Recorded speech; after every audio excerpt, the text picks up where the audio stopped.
Is it showing to? Okay, there we go. There we go. So, hi everyone. My name is Herman Lindsay, and today I want to thank everyone for joining another episode of Cruel Justice, empowered by Witness the Innocent (WTI). Today is it's kind of personal to me about today's show because I it takes me more back to when I was sitting in prison on death row, and I was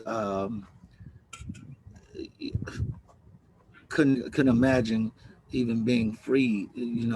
I thought I would be going through what some of the people are going through on death row with these appeals, and the the people in the courts don't want to do right. I was wondering if my innocence would ever actually be revealed, or would I die for something I didn't do. And I it's very difficult because that to me, in this case, Rodney Reed is like a brother left in the prison system on death row, fighting for his innocence, and no one there to help. And we doing all we can do, and people stepping up for help. And we got one person in our way, and that's the governor. The people of Texas voted in. And I would like to introduce my special guest, which is Rodney, brother. I've watched his videos, and you need to go on YouTube and watch them too. It's some very inspiring and powerful conversations. So I want to introduce Rodrick Reed. Can you tell Hi, me a little bit everybody. about? Yes, I can. My name is Rodrick Reed. I am the brother of Rodney Reed, an innocent man on Texas death row. For almost 24 years now, we've been living a nightmare that we can't seem to wake up from because my brother was in a consensual relationship with a female by the name of Stacy Stites, who happened to be white, who also, in turn, she was engaged to a Giddings police officer by the name of Jimmy Fennell, who happens to be white. And that's how this whole thing got started. Long story short, Jimmy Fennell found out about Stacy and Rodney, my brother's relationship, and he first threatened to take my brother's life. But my guess is that she had enough and was going to leave him, and he ended up murdering her and set my brother up for the crime. At the beginning of this, we all, in the very beginning, we knew Rodney's innocence because we knew of their relationship. Stacy had been to my mother's house, to the park right next door to my mother's house. A lot of people have seen them together. And so we knew out the gate that this was a setup job, you know. The night that Stacy was murdered, there were witnesses that were never called. There was a nurse getting ready for a 5 a.m. shift going to work the scene in the basic same general area. A car and some trucks pulled over on the side of the road, all of them white males, you know what I mean? And later on that evening when she comes home, she sees crime scene tape all around that same area. Uh, and that's the area where they found Stacy Stites' body. That was never heard by any of the jury.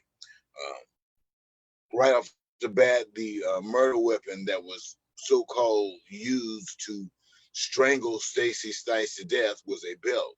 There has never been thorough, extensive DNA testing done on that belt. Okay, and whenever you ever heard of a crime where a person uses a weapon and they don't test it uh, to the hilt, but they don't do extensive tests on it. Jimmy's Fennell apartment was never searched.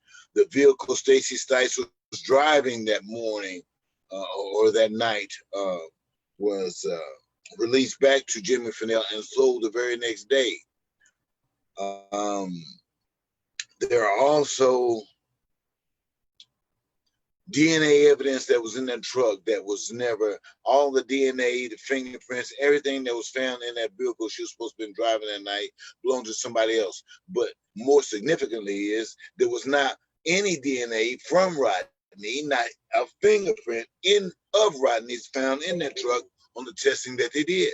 So they released it right back to Jimmy Fennell, and as I said, they sold it. Leading on up to that, David Hall, who was implicated in this case, who is also a police officer, implicated by DNA evidence later on, is Jimmy Fennell's best friend, who is also was a police officer himself here in Bastrop County. His DNA was found on the scene. Another detective by the name of Ed Samella, his DNA was found on the scene. Intertwined with Stacy on beer cans that were found at the scene where the body was.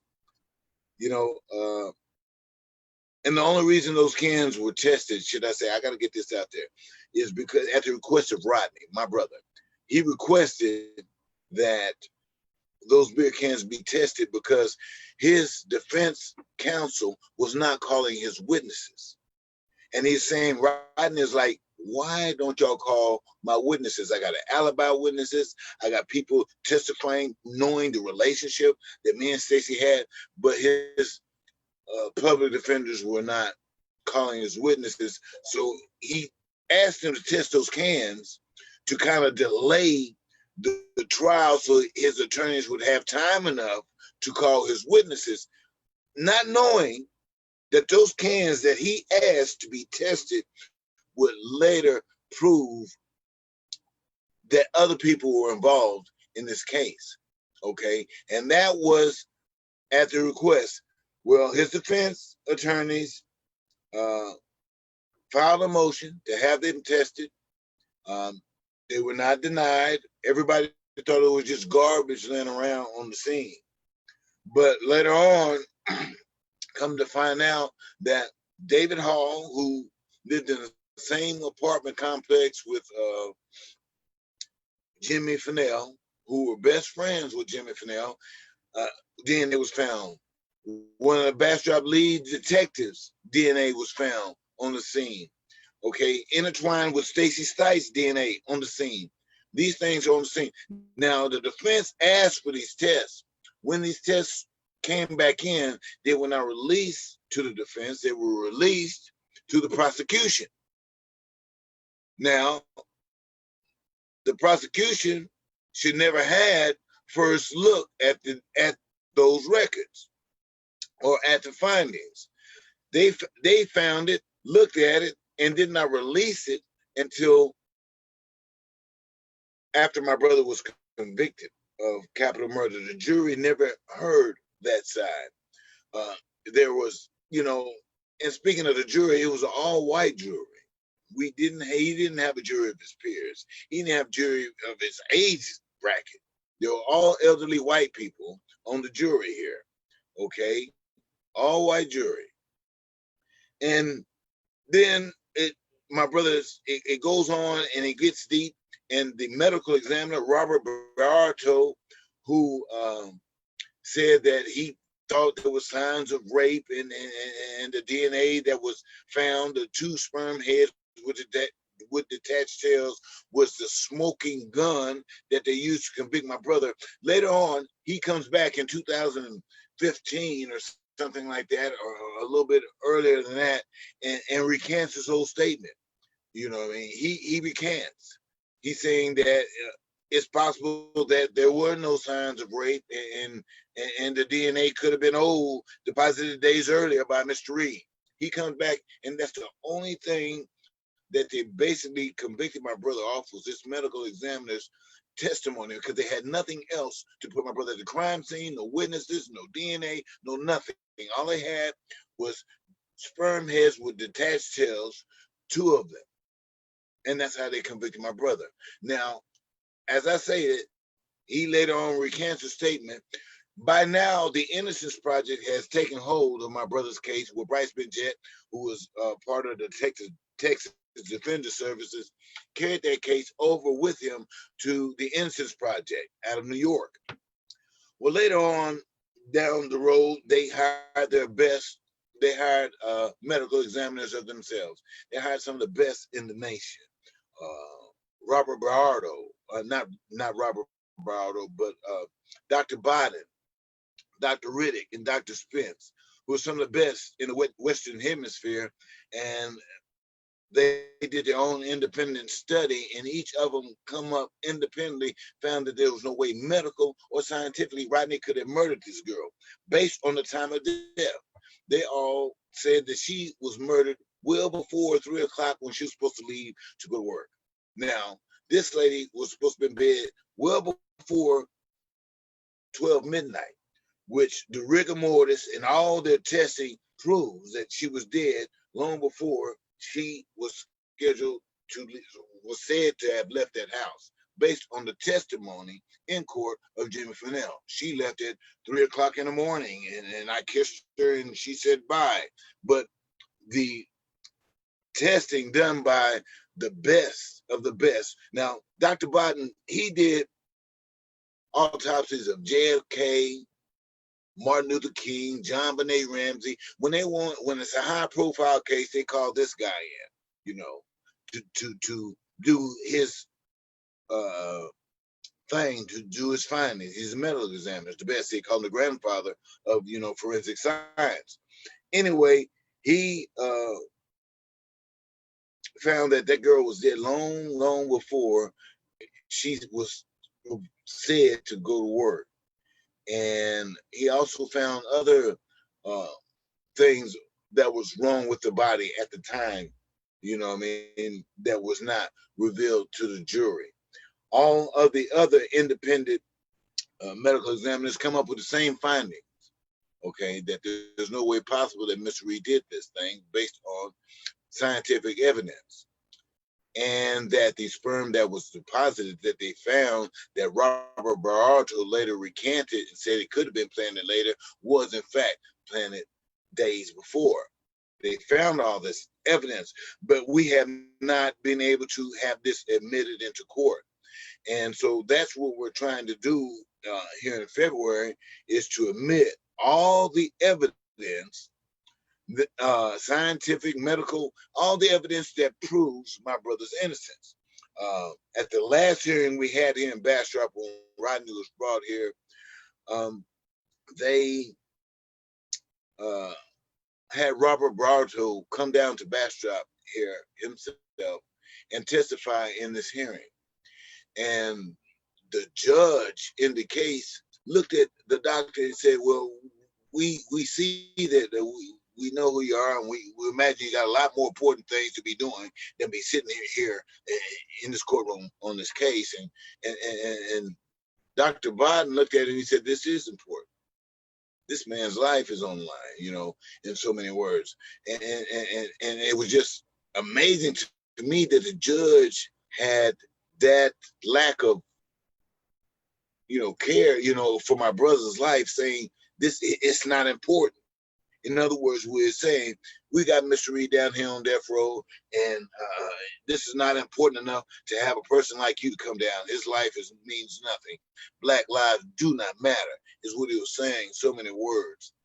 And that's what I surmised from it. But later, they still denied all that medical evidence, they would not allow that into the court, of Dr. Biden's findings. And he's the best.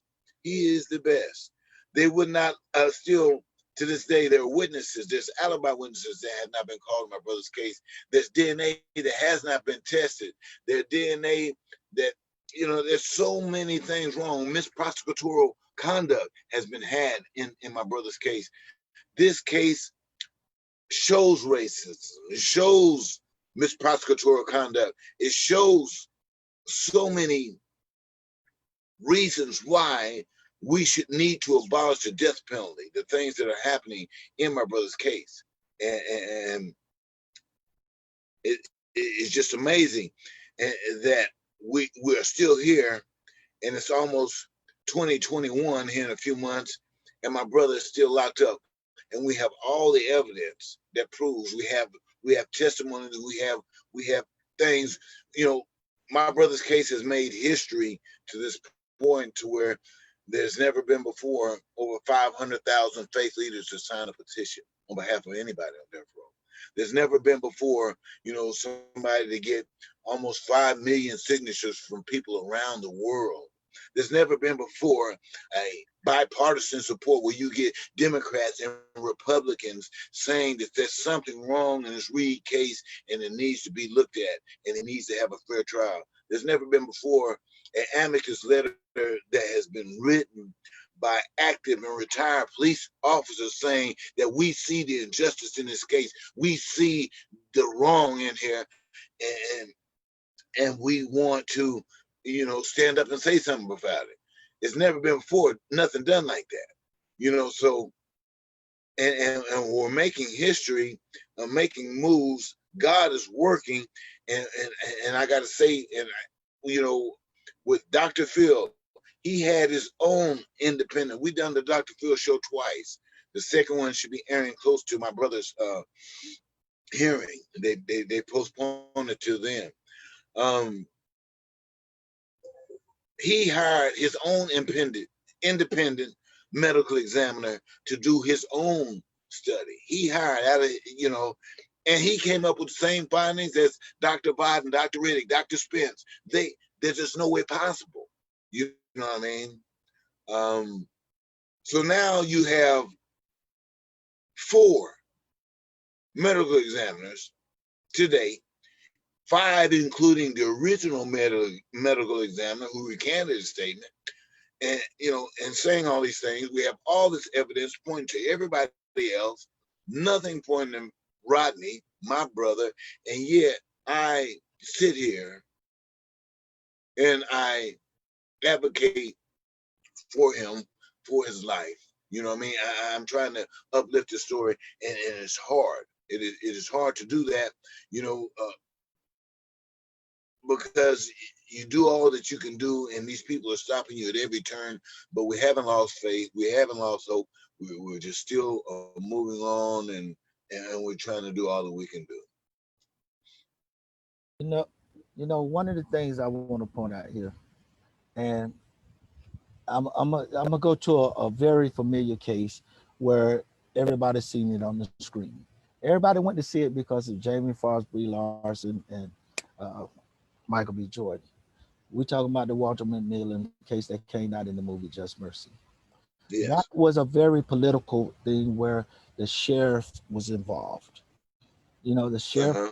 the sheriff was involved. The sheriff did not want to uh, uh, do the proper investigation. Instead, he made a witness falsify information just to prosecute Mr. McMillan. And throughout the process, it's crazy how nobody wanted to be involved or touch this case. Everybody was scared of the case because it was very political. I guess because of the sheriff. The new state attorney came in. He didn't want to touch the case either, and it seemed like he was saying higher than him, and he's saying he was trying to do justice for the community, but he had a change of heart, and he agreed to let Mr. McMillan go loose. In this particular case, what I see, and I've dealt with a lot of cases, and what I see right here is just plain out. Uh, it's just plain out politics. What I see here is Jimmy was part of a police department, and the police department was trying to cover up because they don't want it out that their police officer actually killed someone. They don't want to out that their police officer actually, and it was supposed to be his fiance or whatever. And the thing about the common thing in Just Mercy, Walter McMillan case, and your brother case is the fact that the police didn't like the fact that uh, the white woman was having sex with a black man. So it was a very prejudicial thing in both of these cases. And I mean, these cases show. And when you have cases like this here, and just as it's shown in many times, justice is not being served fair. Justice is being served on a platter, saying to the sheriff, here, don't worry about it. The governor is protecting uh, and this is the most craziest thing. And when I don't know if you got into politics yet or whatever, but some of the people that's elected will protect a reputation more than they would do what is right for to be humane. They were like, for instance, they just say the Texas Rangers. They was protect the Texas Rangers to keep the Rangers name uh, uh, as a respectable thing, but in reality, it's real dirty. Just like the police officers in this case, they was real dirty. But what I can't get is that these people in the state of Texas voted for this governor, and none of them is trying to stand together to hold this governor accountable.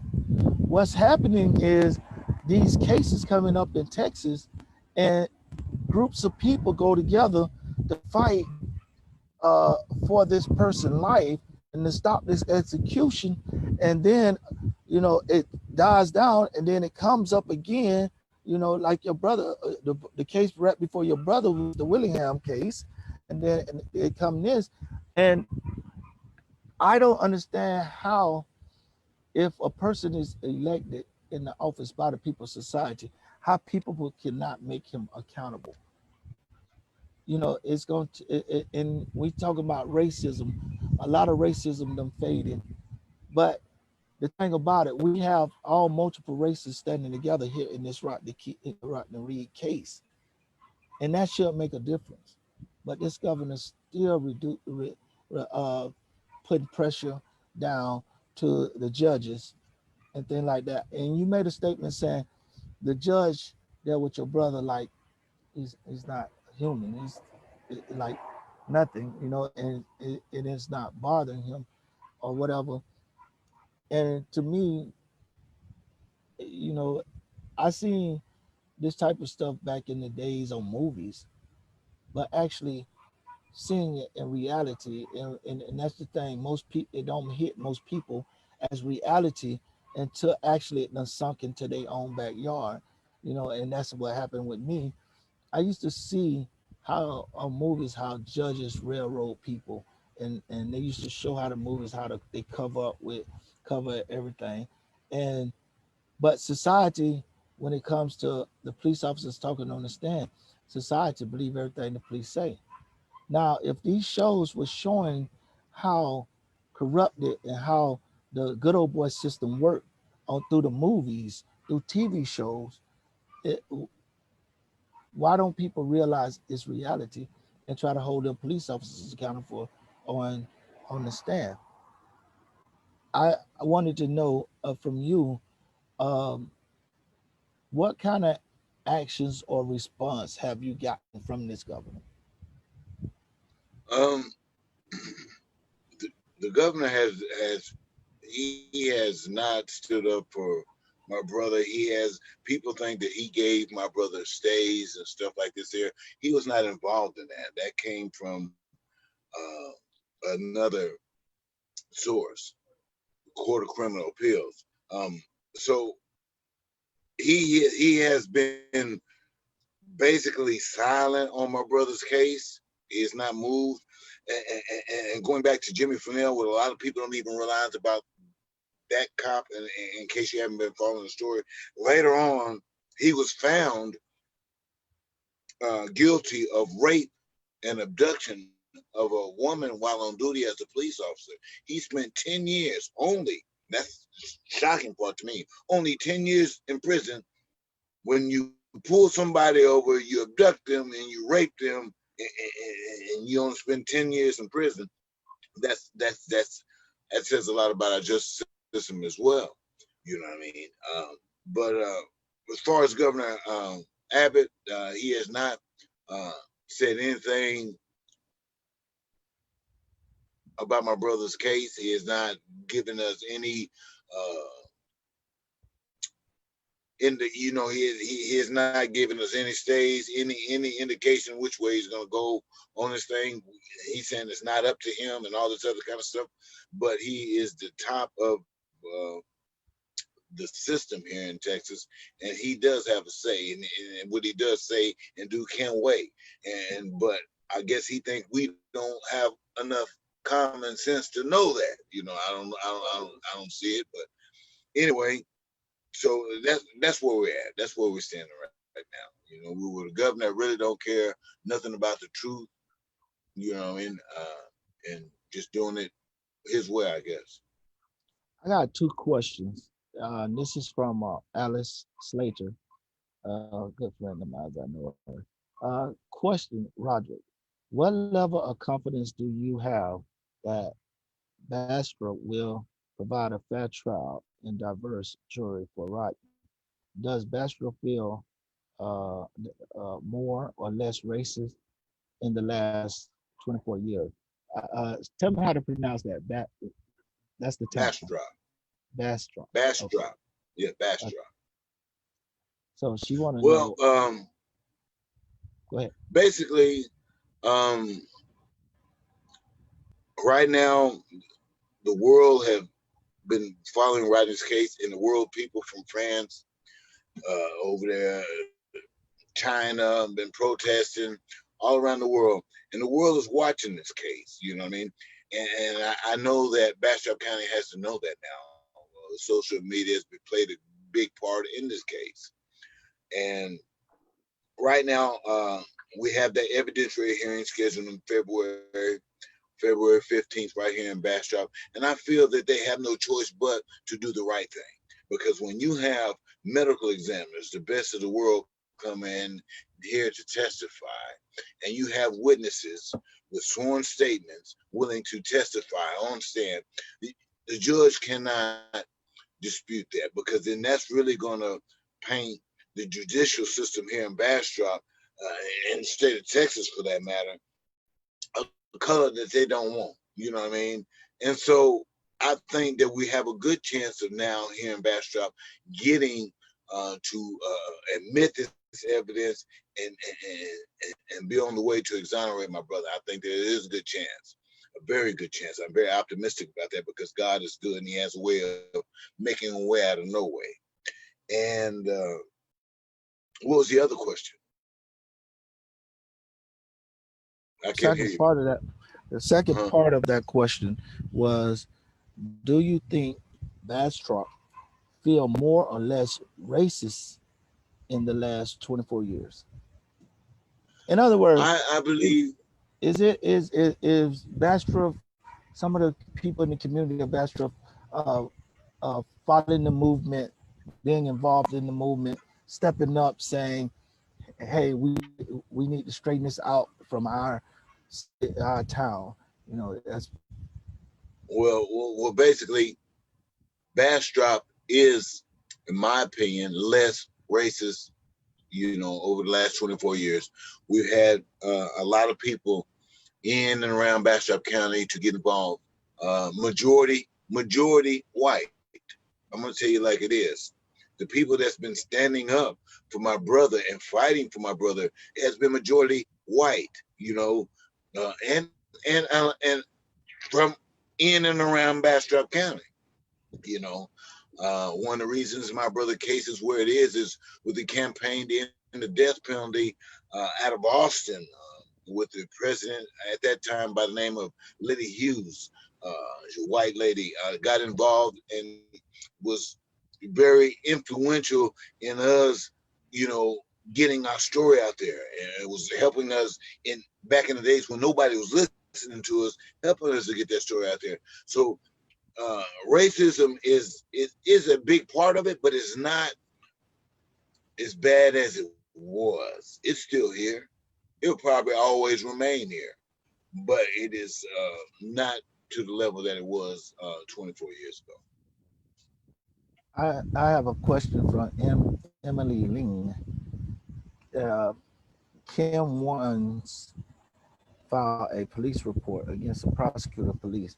Well, it, it's not called a police report. You can file, uh, a complaint with internal affairs for police officers, but prosecutors are immune to uh, prosecution. So prosecutors are able to do what they want to do, and it's nothing to be said. And again, I'm gonna go back to this where uh, it's it's very important to realize the people that we vote for, because when you're talking about prosecutors and you're talking about, we complain about prosecutors, we complain about prosecutor misconduct, we complain about prosecutors withhold evidence, and all of this stuff. We also have to understand that we, the people of that society, of that county, that community, is the ones that elect that prosecutor. So if you got elect the, you have to, if you elect the state attorney that uh, his way of justice is doing by justice by all means instead of fair justice and what is right, then yeah, we're gonna have these continue to have these problems. But when you vote for one that takes his time out, he or she takes her time out, and I've met a lot of them throughout the state of Florida and throughout the United States. Um, it's it, they be willing to step up and make the change. They willing to make the change with the community. So you can file a complaint, but you cannot file a police report. But Rodney, I want to touch on a subject, and this is a very important subject. And reason being, I like to touch on this subject because uh, our justice system itself has never wrongfully convicted anyone. And I'm explaining this first. Let me explain something. The wrongful convictions come through the jury, the people of society that finds the person guilty, and the ones that recommend them. And the reason I like to touch on this is because there's so many people out there right now that's viewing this very case may become a juror. When they become a juror, they have to understand most people coming on jury duty don't understand what is even a reasonable doubt is.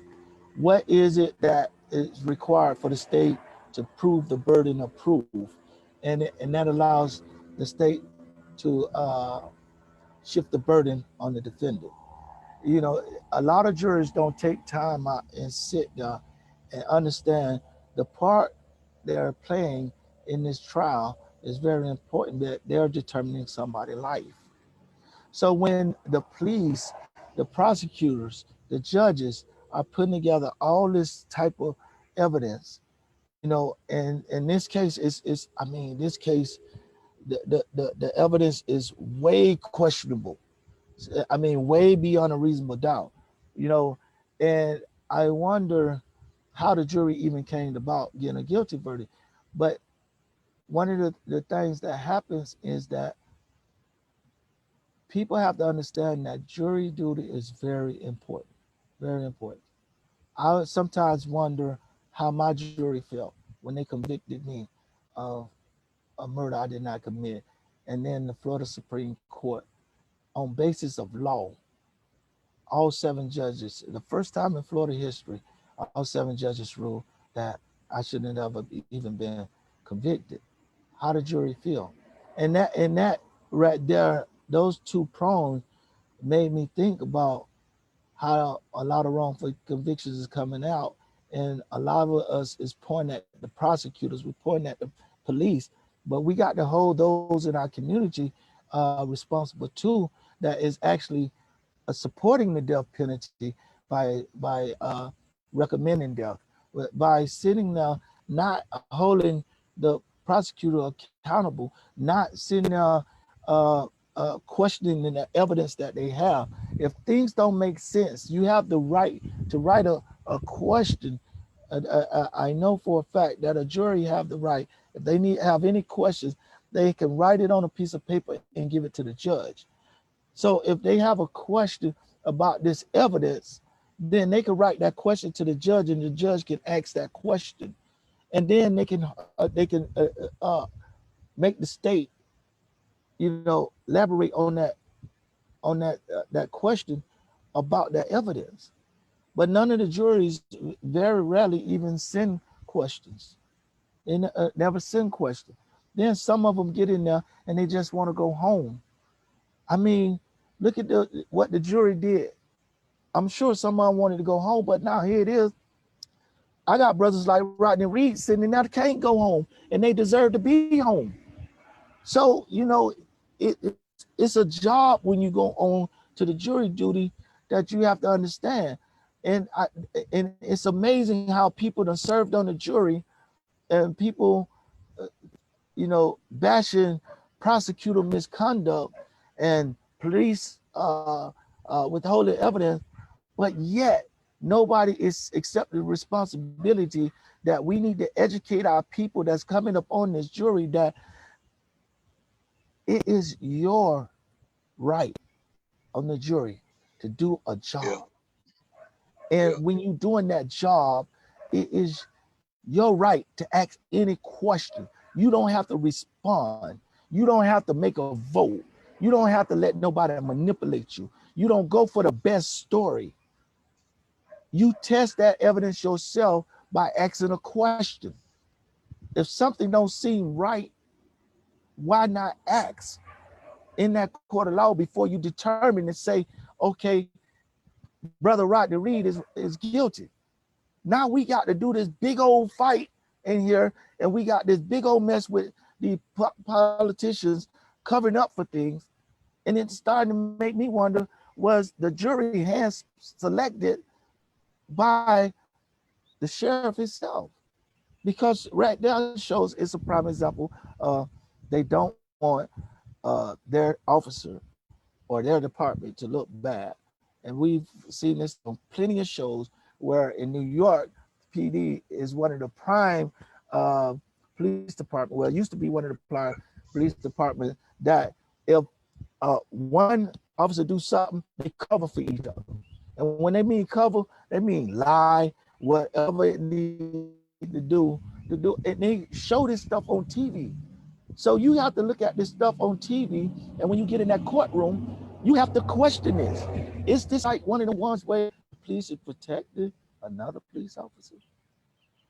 Did this case go so badly because the victim that was killed, Miss Stacy, because she was engaged to a police officer?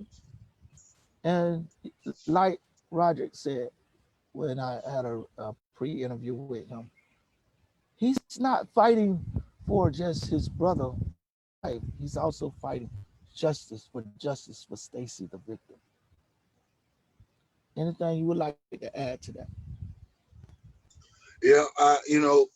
Speaking of jurors and stuff like that, later on, there have been many news affiliates and stuff that have conducted interviews with some of the jurors that were on my brother's case, and some of them have publicly made statements saying that had I know what I know now, I would have never convicted Rodney Reed of capital murder. He would never been convicted had they had the information that they have now after the fact. And that's powerful. That's powerful because we talk about them, that Brady violation where they withheld the DNA findings on those beer cans that my brother had tested. Uh, that would have weighed heavy with any juror. There's a lot of things, but at the end of the day, it boils down to what you said. It's what you put into it, what we're gonna get out of it. If you put the work in it and you do your job as a juror, then justice will come out of it. You know what I mean? Uh, you can't go along to get along in these situations. You cannot do that. You have to stand up and ask questions, be the opposition, to stir things up. So that way, when you stir it up, you get to look at a little bit of everything that's in that bowl. And then you can make a good judgment on that. So, uh, like you say, do not take, jury summons lightly. And also, do not take this election, upcoming election, lightly, because who we put in is going to be there, and that's going to represent us. And we have to do our homework on our candidates is running for state and local offices for the presidency. You have to do that because knowledge is power. And the more knowledge we have about the people that are running for these offices, the more power that we can yield for us as a community, because we put the right people in place to do what we need to have done out here. You know what I mean? That's bottom line. It And, all goes hand in hand. and you know, Go ahead, brother. I want to elaborate on that.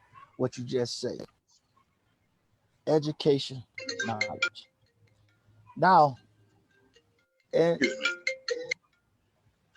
now we go back to, uh, like you say, some of the juries say if they would have known now what they know, known then what they know now. And the thing about it is that majority of people, and it's just like one of my fellow brothers, Death Row Exonery, run right here in Florida. He takes juries also don't know they're being given theory and not factual truth. Right. So the jury don't know what the truth is. So basically, what's been dealing with cases is what sounds the best, the better argument. For instance, Rodney, from my understanding, his attorneys wasn't putting up the proper defense. He wasn't putting No, up the proper defense. He wasn't putting up the proper arguments. And the state attorney with this bogus and collaborated and falsified, just excuse my language, I got to say, fucked up ass theory uh, presented to the jury wasn't challenged. it was not. And it goes back to what you're saying is that, you know, education, because I speak a lot, and I'm sure you done ran into this before. I speak a lot, and it be people there all the time that be enlightened about what we're saying. They were like, they didn't know this was going on. And the sad part about it is that people don't understand that the education of this is so powerful. It affects our justice system so much that we can actually control it. And then all we have to do is spread the knowledge. If they, I mean, think about it. You're at work, you speak to somebody about the death penalty. Half of the people don't understand what the death penalty is. Mm. You know, the death penalty is not an act of justice at all. The death penalty is used for political reasons. Let's go back to the early days in the early centuries where they was hanging. And when they used to hang, when they go select their jury to decide whether when they go decide they finna hang someone or they know they're not completely right about it, they have false information and everything. They used to go in the community and say, well, we'll get such and such Julie and Bob to sit on the jury, and we'll pick Clyde over there, he could come to the jury. And when they did the hanging, all the people in the community sat right there like this was such a a a a grand thing to do. And the person that's actually over it, we say the judge, they used to envy that person. So now when he run for elections, nobody challenged him, and this community, if they did have some challenges, the community supported this person. And what we don't understand is that the modern day system is still like that because our people don't get out and vote, and they don't know who they're voting for. You know, like for instance, right now we got Joe Biden and Trump. You know, who did their homework on Joe Biden? Who did their homework on Trump? Now, each one of them gonna have bad issues because the other gonna bring out things to show that they have bad issues. But we have to think about who's gonna do the humane issues. Who's gonna do the humane right thing? Then who's gonna just be in there for power? Yeah, that's exactly right. And we got to try to get to lesser evil. You know what I mean? Because they both, like you say, both of them got pros and cons, like we all do, positive and negatives. We just got to determine which one is going to be more out to serve us as a people and give us what we're wanting. You know what I mean? And give us justice in so many words. You know what I mean? So that's what it is. Again, people, you have to understand. State attorney can come into the courtroom. The police officer can come in the courtroom, and they could present evidence that is, you know, I could be in New York, and they could say I committed this crime here in Florida, and they could bring in evidence that my T-shirt was there, and they nobody even challenged it. I just showed a ticket and a video. I was in New York at the time, but so how can I commit this in Florida? But because they had a T-shirt, they we have to believe that you was there. Well, Yeah. that's the thing.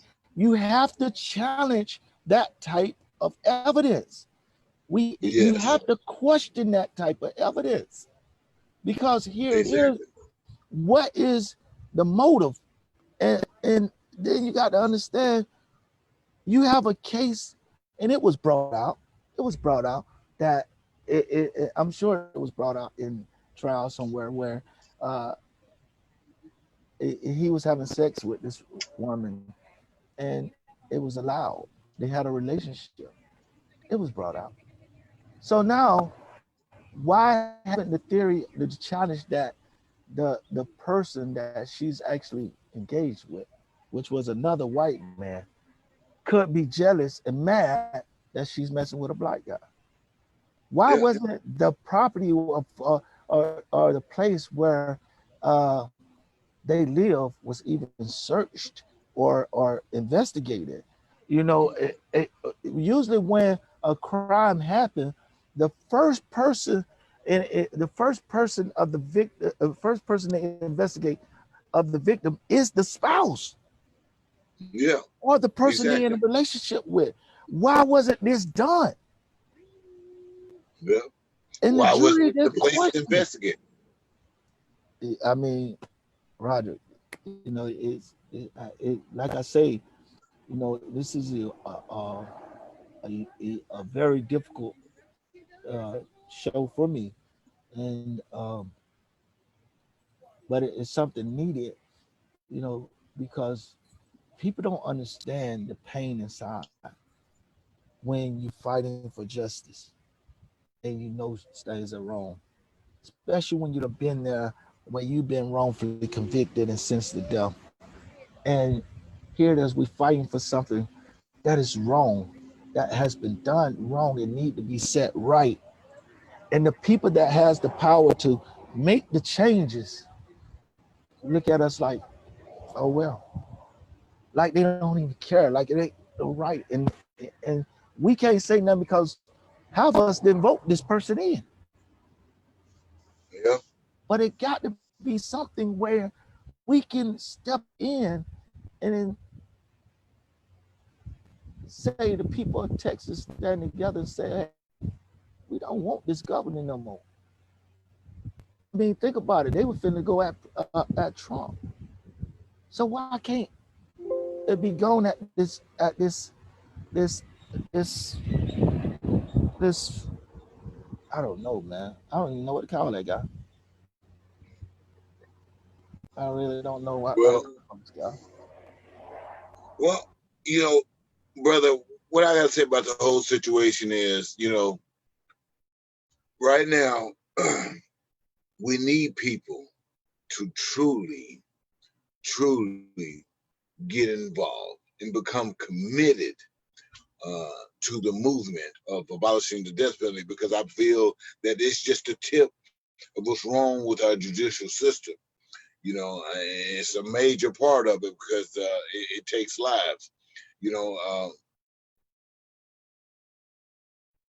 we got to uh, do all that we can do. We got to do all that we can do and let God do the rest, because at the end of the day, that's what it all comes down to. You get out what you put in.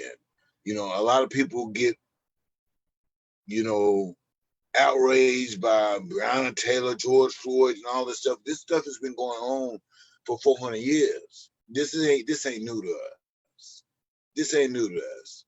And we shouldn't have to deal with this, but this is true to us. This is what's truly going on in our community every day, every day. You know, and some people, oh, it's just an anomaly. This don't happen often. This don't. No, this happens every day. We're speaking right now. Somebody is being railroaded. Somebody is being set up. Somebody is being wrongfully convicted as we're speaking right now. You know what I mean? Or headed that way. And what we got to do is stand up as a community, put the right people in places of power to make sure that we receive justice, that justice is just that, justice, not just us on the other side. We got to do all that we can do. And that's one of the things that we can do. People ask all the time, how can we help? What can we do? Do your homework, do your background, put people in office that's going to make a change, put people in the office that's going to deliver us to wherever we're trying to be delivered to. You know what I'm saying? And that's to equality, justice, freedom. You know what I mean? And that's the way it works. You know, we getting some funny sound now. I'm getting a funny feedback. I don't know what's going on. I know I heard it kind of. I'm steady hearing it on my end here. And I don't know why that is. Hold on, let me see. There. It stopped now. I don't hear it no more. Okay, so hold on. It might have been my headphones. Okay, It's back. It got to be the headphones, I mean. Okay, it's got to be the headphones. Is it there now? It's not now. Okay, we're good now. Got to be the headphones. Yeah. Okay, so okay. I want to ask probably because see I got it screaming on every time I do a show, I turn around and I go and share it as a watch party on my Facebook and invite friends. That's what you see me doing at the beginning. So I have the phone actually here with the Facebook up, and I'm trying to use the headphones, so it could be that kind of distortion too, because it was close. The phone was close to me. But I want to. No worries. I want to say this. Due to technology, when you say do your homework, due to technology, the homework is very easy because we have many organizations that has the information out there. You know, through Google Power and everything, you can reach out and find out any information you can, and that's also on elected officials and candidates that are running for office, exactly, and also information about what's going on, death penalty cases and stuff like this. In fact, if I may bring up on the screen, I will ask Chloe to share the links for me.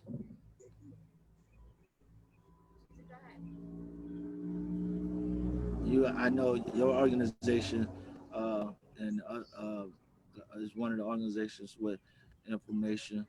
Uh, we have the links up here. Yeah.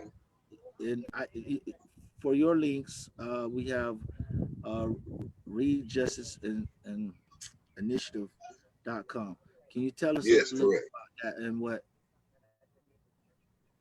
Well, Reed Justice Initiative was I was a co-founder of that.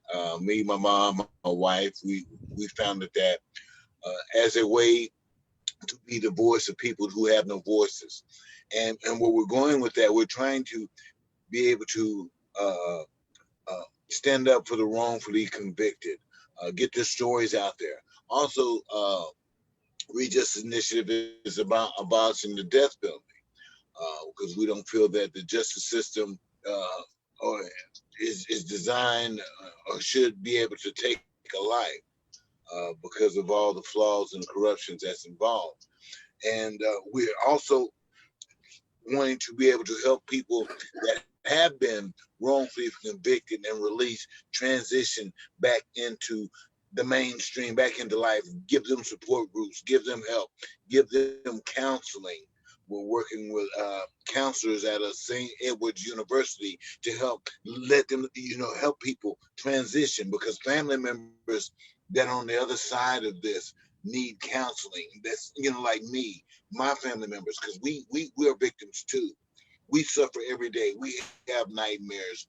We have, depression. We have all these things going on because of what's happening to us through the actions that they're trying to apply to our family members. So that's what Read Justice is. We're trying to make a way out of no way for people that need the help. And that's the easiest way I can say it.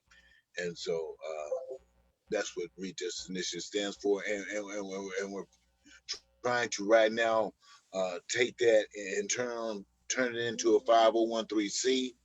We went the easier route just to get started, but we're in the process of now turning it over into a nonprofit so we can get more help and more funding to do just what needs to be done in these situations.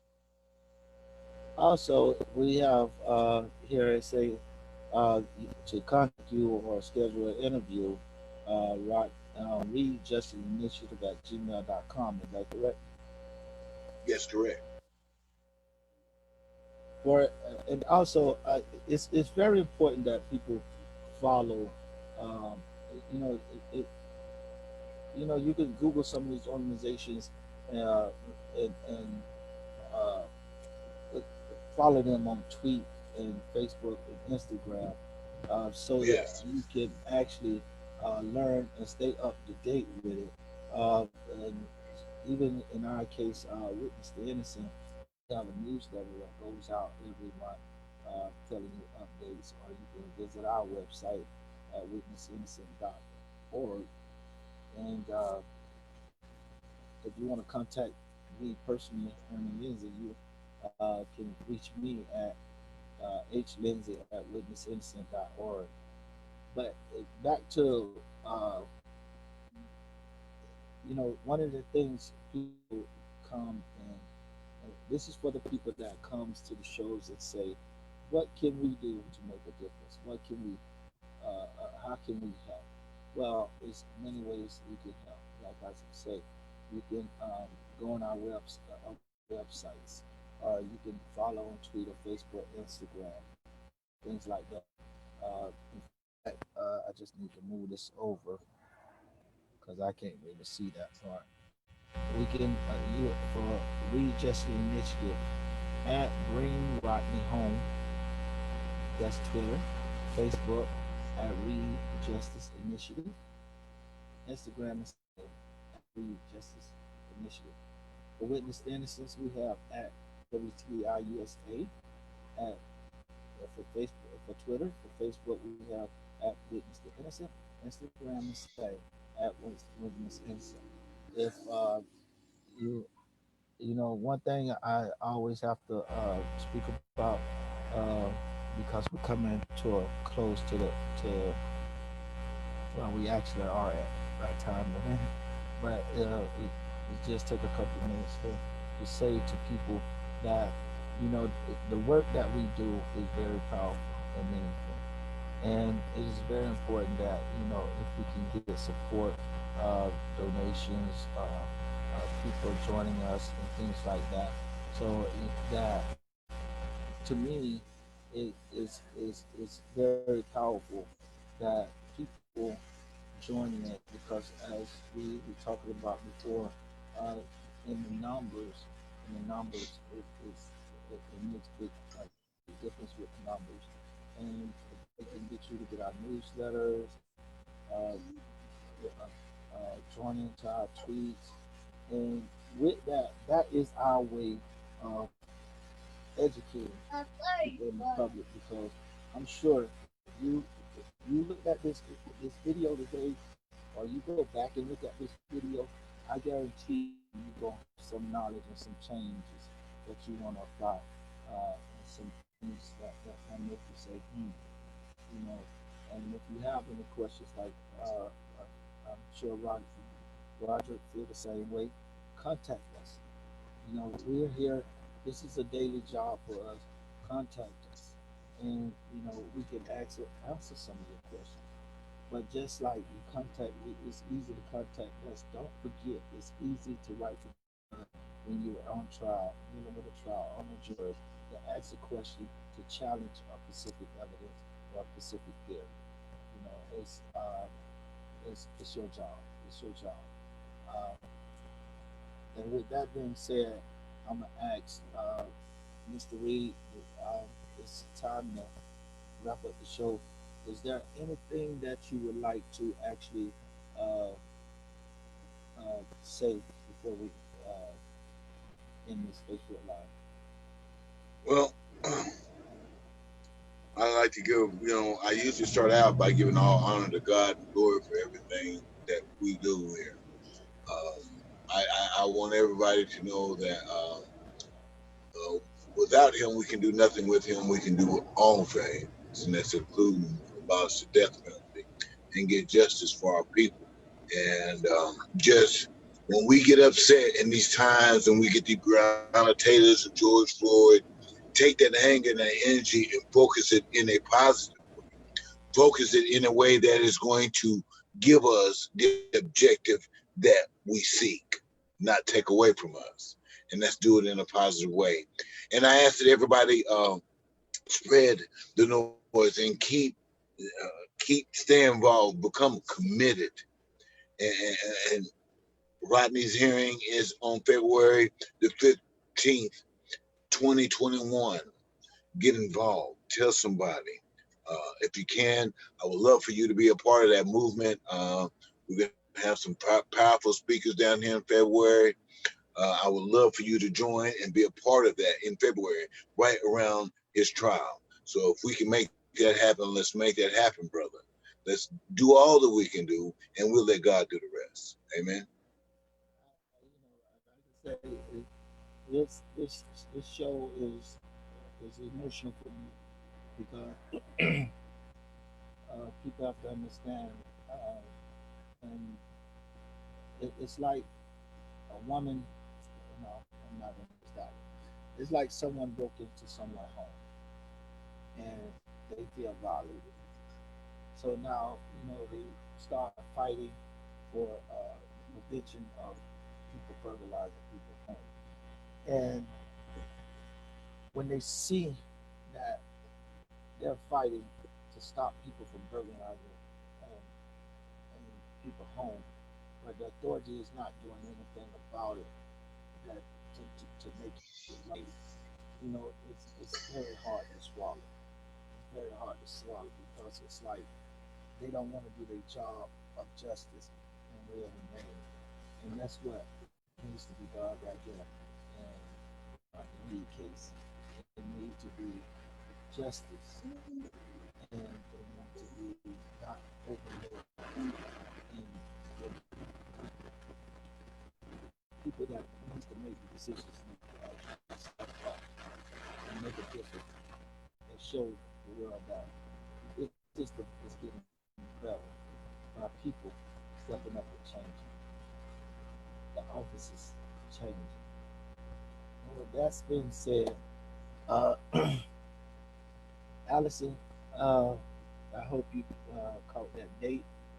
And, um, on behalf of Witness Innocent, I'm definitely going to try to be there. I'm definitely going to try to be there. All right, man. We appreciate that. We appreciate that. We plan to have a lot of powerful speakers down there, and we plan to make the difference. All try to make a difference down here, and we'd love to have you a part of that because I consider you a very powerful brother yourself for all that you went through and that you're going through, and now all that you're trying to do, and that makes a difference, man. It's not the things that happen in our lives that define us. It's what we do with the things that happen in our lives, how we make the best of it. And I see, brother, you on that page. that are trying to make the best of a bad situation. I appreciate you for that. Appreciate you for being on the show, and I look forward to. Listen, I I got your information in the email. You got mine. I'm gonna Yes, hit sir. you up.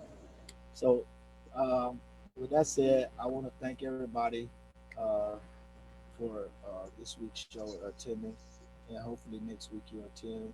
I don't know which guests we have right now, but I'm sure we're gonna have a good show. But I want to thank the Reed, Mr. Reed, and the Reed Foundations, the Reed Initiative, Justice Initiative organization for coming to this show. And I want to thank everybody for joining. And with that being said, I'd like to say so long. And I challenge people to reach out, and you have any questions about the death penalty or anything, to hit my email. I challenge people to do that.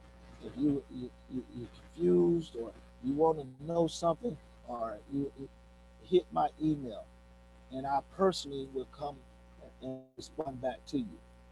So I challenge people that's watching.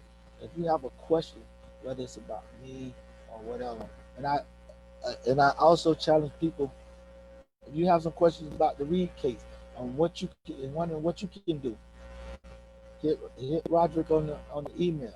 He provided that through the link. Yes. I challenge people to do that.